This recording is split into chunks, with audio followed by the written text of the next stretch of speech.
Hi guys, this is Leia Jen and welcome back to my YouTube channel. So for today's video, namumroblema ka ba or napapaisip ka na pupunta ka na ng Hong Kong, mag-a-apply ka and wala kang alam, so hindi ka marunong magluto sa Pinas and pupunta ka sa Hong Kong at magtatrabaho ka as domestic helper. So no need to worry about because tuturuan ka ng amo mo. Kung hindi ka man tuturuan is magsisend sila sa'yo ng mga menu through YouTube, Instagram. Yung amo ko, always sa Instagram siya kumukuha ng mga sinisend niya sa akin na pinapaluto. Madali lang guys, especially yung iba is imamarinate mo lang yung karne and then ikukook na sa oven. So, napakadali lang ng mga ano dito. Dumating ako dito, zero knowledge din ako about sa pagluluto nila. Yung kakayahan kong magluto sa Pinas ng mga Filipino food, hindi ko nagamit dito sa Hong Kong. So, napakadali lang lutuin ng gulay nila.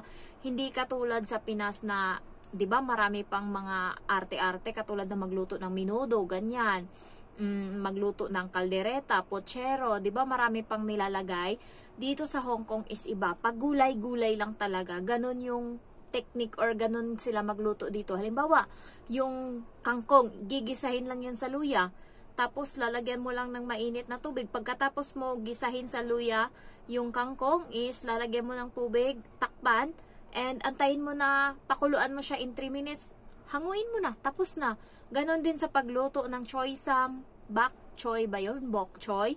Ganun lang magluto guys, puro gisa-gisa lang yung mga gulay dito, gigisahin lang yan. Tapos nagpiprito lang ako ng talong minsan sa amo kong babae. Tapos, asin ganun lang talaga yung gulay. Tapos yung sabaw naman nila dito, yung iniinom nila na soup, is isang shoot mo lang yan lahat. Basta pakuluan mo lang yung baboy, karning baboy, para matanggal yung dugo niya na lulutang yan siya kapag pinakuluan mo. And then yung carrots, corn, tapos yung mga ugat-ugat nila dito na nilalagay, minsan ugat ng lotus, tapos may mga beans pa yan sila na nilalagay. Ipang-shoot mo lang yan lahat sa isang malaking parang pressure cooker, tapos ilagay mo doon yung karne na pinakuluan mo kanina, and then ipakulo mo lang siya doon sa sa tawag nito, basta sa kalan. And then, 25 minutes, tapos na yan. So, ganun lang guys. Tapos yung mga, karne, itlog, mostly steamed egg, boiled egg, fried egg. Ganun lang kung paano ka magluto sa Pinas ng fried egg. Ganun lang. Iba yung fried egg. Kasi nung una, kala ko pareho lang yung fried egg tsaka scrambled egg. Yung scrambled egg, yung scramble talaga. Yung fried egg is yun yung tinatawag natin na sunny side up sa Pinas. So, nung una, sabi ng amo ko, mag-fried ka ng itlog. Ang ginawa ko is, scrambled egg. Sabi niya, fried egg. Sabi ko, sunny side up. Yun. Hindi pala sunny side up yung tawag nila dito. Fried egg yung tawag nila. So, ganun lang. And then, yung karne, guys, is, minsan kinukok lang yan sa oven. Mamarinate ko lang siya sa, toyo, cornstarch, asukal, yung karne. Tapos, ikukok na siya sa oven ng 20 minutes, ayan, 10 minutes, tas balik ta rin 10 minutes din with a 200, yung 200 degree Fahrenheit or Celsius ba yan? Basta yung pinakamainit 200, ayan. So, ganun lang guys, and halos lahat ng luto ko dito, shrimp, ganyan lang, basta piprito ko lang yung shrimp, piprito ko lang yung beef, ipiprito ko lang yung salmon. Di ba sa salmon sa atin marami pang hanash? Yung shrimp sa atin, gagawin pa yung buttered shrimp. Dito sa Hong Kong, i-steam mo lang yan. O di kaya ipiprito mo lang. Ganun lang, napakasimple. Kaya, huwag kayong mag-alala kung hindi kayo marunong magluto sa Pinas. Kasi pagdating dito sa Hong Kong, yung mga niluluto dito is napakasimple lang. Especially pag Chinese yung amo mo.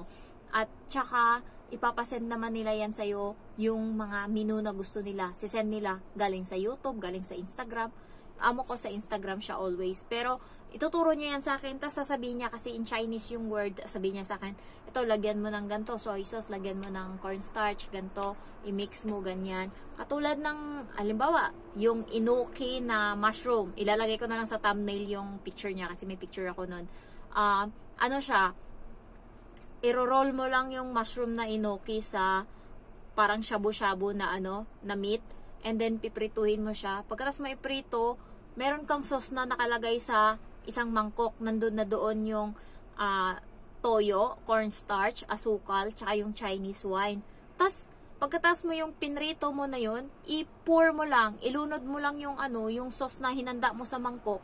Tapos, baliktarin mo lang, ganyan lang. So, yan, iserve mo na pagkatapos. So, ganun lang, napakasimple lang ng mga luto nila dito. Kaya, no need to worry about, okay? Huwag kayong mag-alala. Pag sinabi na mo, marunong ka magluto, yes ma'am, marunong. Kasi sabi sa akin, marunong ka magluto? Sabi ko, yes ma'am, favorite ko po yung magluto. Pagdating ko dito sa Hong Kong, naghanda ako, marami akong dala doon sa luma kong notebook. Marami akong mga pinagsusulat na napanood ko online kung paano magluto ng ganito, ng ganyan, ng ganyan. Tapos, pagdating dito, niisa doon, walang nasunod kasi nga, tinuturo, iba-iba kasi yung mga Chinese guys, iba-iba sila ng way magluto. So, yung amo ko, ganito yung way niya. Yung noodles din nila, madali lang lutuin. Ano mo lang, prituhin mo lang yung karne, tapos ilagyan mo ng sabaw, tapos lagay mo yung noodles, pagkulo, 4 minutes, tapos na. So, no need, kahit matulog ka, kaya mong anuhin yung mga menu nila. So, itong sa akin dito is, partida may mga Chinese food pa akong niluluto, Thailand food pa ako minsan. Yung, style adobo, parang adobo lang sa atin, ganyan. Meron ako ditong mga procedure kung paanong gawin. Kaya kayo guys, pag tinuruan kayo magluto ng amo nyo, isulat nyo siya sa notebook na yung kayo naiintindihan nyo kung paano gawin. Para next time, pag pinaluto kayo uli, alam nyo na kung paano gawin. So, ayan. Tapos yung dito, yung sa atin, opo, or yung patola, gigisa mo lang din yan sa bawang. Tapos na, gisa mo lang 3 minutes. Napakadali lang dito ng buhay-buhay. Kaya ko magluto dito ilang putahe, kaya kong lutuin yan ng 45 minutes kasabay ng pagluto ng kanin, luto lahat ng ulam. So, kung maraming ang kalan, ubos na yan lahat. Kaya sabi ng amo ko, ang bilis-bilis mo magluto. Sabi niya ganun, parang flash mob yan. Ay nako, sa Pinas nga, tagtatlo-tatlo sabay-sabay yan pag ako. Ang Pinas pa naman, mahirap yung mga luto. Lalo, dinuguan, pagsabayin mo yan ng isa pang niluluto, sisig, ganyan. So, mahirap talaga. Pero dito sa Hong Kong, madali lang. Kaya mong lutuin yan 1 oras. Mahirapan ka lang siguro sa paghugas. Kailangan hugasan yung maigi yung gulay kasi may mga uod yan. Ayaw na ayaw ng amo ng dugyot. Ayaw na ayaw niya na may mga buhok siyang makikita sa pagkain. Kaya ako guys, always ako nakapuyod ng ganun. Pag nagtatrabaho ako dito, hindi yan nakaganyan yung buhok ko kasi humahaba na siya dati, nakaganyan yan kasi hindi mahaba. Pero ngayon, iba na yung tali ng buhok ko, maiksi na siya. Kasi nga, mahilig pa naman maglagas yung buhok ko. So, ganyan, tinatali ko siyang ganyan. Tapos, sinushoot ko siya dito sa butas para, yan, walang makawala na yan. Ganyan ko siya tinatali. Yan, tapos nagluluto ako. Yan. Minsan, hindi pa nakareklamo yung amo ko sa akin na merong buhok, yung niluto ko, or, yun nga, may uod nung nakaraan. Naswertihan lang na ako yung nakakita. Alam ko na may uod. Hindi ko lang pwedeng kunin kasi nga, magtatanong yung amo ko, bakit anong kinuha mo dyan? Kaya hindi. Pinapanalangin ko na lang nung time na yon na ako yung magbuhos ng mangko kasi na yon para sa bata na sabaw. So, pinapanalangin ko na sana mamaya ako yung makabuhos nung sabaw na yun ng bata sa lagayan niya para hindi mapansin na may uod. So, luckily, hindi ginawa ng amo ko. So, paglabas ko nandun pa yung sabaw, ako nagbuhos, kaya nakita ko yung uod, nakuha ko. Kaya yun. Pero buhok wala. And, yan, charan, maputi na yung kilikili ko. Na siya, tinanggal ko na yung buhok. Yan. So, lang pala yung gamit ko, milk ko lang sa kilikili ko. And, ang technique para hindi mabaho yung kilikili is kuskusin mong maigi pag naligo ka yung kilikili mo. Yun lang naman yung nagpapabaho dun. And also, yung damit mo, brushin mo talagang maigi yung kilikili na side. So, sa pagluluto, guys, dali lang. Ako nga as in, sobrang dali. Kung sa Pinas magaling ka magluto, pagdating dito sa Hong Kong, expert ka na. Kaya, tuwang-tuwa yung amo ko sa akin. Sinasabi niyan always, amo kong lalaki, sino pinakamagaling magluto sa lahat? Alam na, ako, ganyan, niloloko nila ako. Kasi nga, parating nga nilang akong sinasabihan na yung luto ko daw ng pagkain is parang nasa restaurant daw. Lalo yung Thailand food. Yung sikat sa Thailand na pagkain, pag uwi ko ng Pinas, lulutuin ko yun sa mama ko. So, sabi ng amo kong lalaki is parang daw, parang sa restaurant daw. Tungtuwa sila guys. Alam mo, nakakatuwa sa amo ko kapag nagustuhan nila yung pagkain, tapos may comment sila. Sasabihin nila sa'yo pag masarap.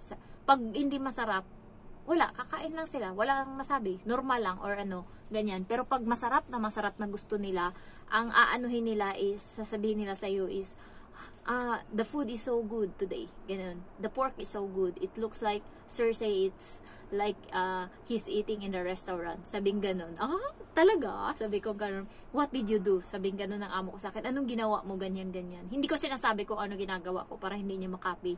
Para bahala siya kung susunod hindi masarap yung luto niya. Sinabi ko yung sinunod ko yung ginawa mo. Pero ako guys, ang ginagawa ko, tinatansya ko nung panglasa ko. Alam ko na kasi kung ano yung style ng lasa nila. Pag sinunod ko yung ginawa niya, masusobrahan sa alat kasi maraming patis yung ipapalagay sa akin. Isang malaking kutsara. So, sabi ko, hindi pwede to.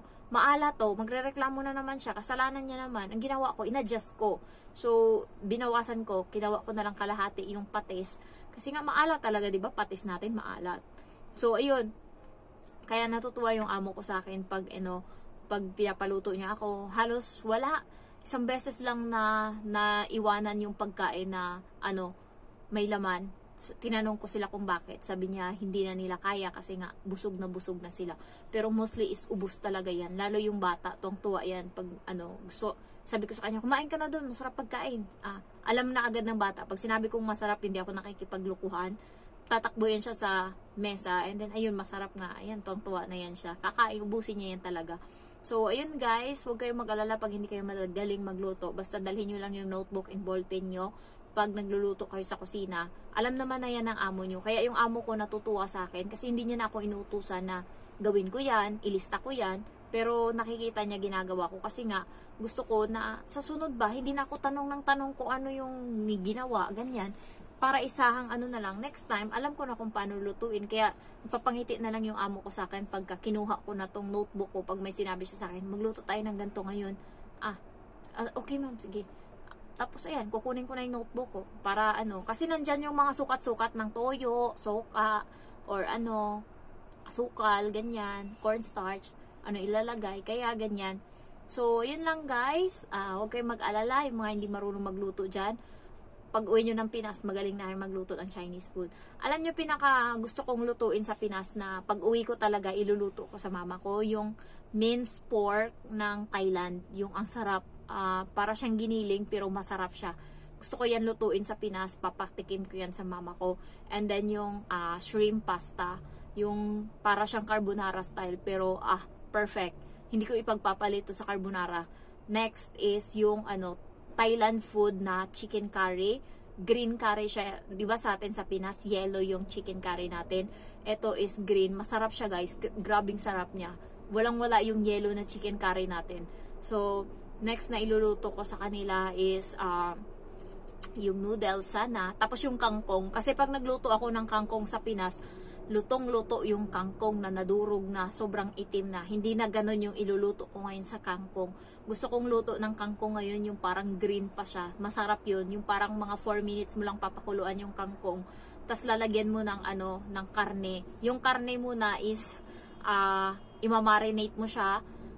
Maliit na hiwa, parang Bicol Express. Mas maliit pa sa Bicol Express. Tapos imamarinate mo siya ng cornstarch, toyo, tsaka asukal. And then, yun, ipiprito mo siya konti. Tapos pag malapot na siya, lagay mo na yung